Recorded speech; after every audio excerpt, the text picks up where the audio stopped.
આજે નરેન્દ્ર મોદી આવ્યા હતા, પોતાના મત વિસ્તારની અંદર મત આપ્યો હતો. શું કહેવા માંગશો, લોકોને શું કહેવા માંગશો, મતનું મૂલ્ય શું છે?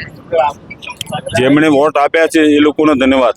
જી, જેમણે નથી આપ્યા એમની ભૂલ સુધારને જલ્દી વોટ આપવા જાય એવી મારી લાગણી છે બધામાં. મોદી સાહેબે તમારો આશીર્વાદ લીધો અહીંયા મત વિસ્તારમાં આવીને, તેના વિશે શું કહેશો?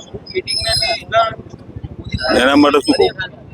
કેવી લાગણી અનુભવો છો તમે? એમને જે યોગ્ય લાગે એમણે કર્યું, મને જે યોગ્ય લાગ્યું મેં કર્યું. પરિવારમાં નાના ભાઈ તરીકે અહીંયા આવ્યા અને મત આપ્યો, તમને મળ્યા, તમારા આશીર્વાદ લીધા, એ વિશે તમે શું કહેવા માંગો? આશીર્વાદ અને શ્રાપ આ બે વસ્તુ એવી રીતે ખાંગી રાખવાની હોય. શું કહેવા માંગશો આજના દિવસને લઈને?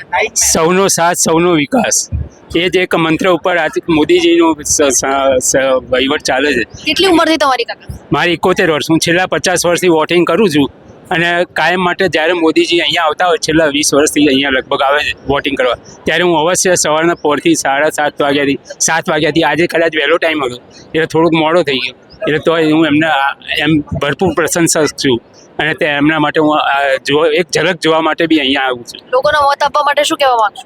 વોટ આપવો એક લોકશાહી પર્વ છે અને આ એક એવો દિવાળી જેવો ઉત્સવ છે કે વોટ અવશ્ય કરવો જોઈએ, હું એવું માનું. અને પોતાને જે મનગમતા કે જે બી કાર્યશીલ માણસો એ લોકોને વોટ આપવો જરૂરી છે.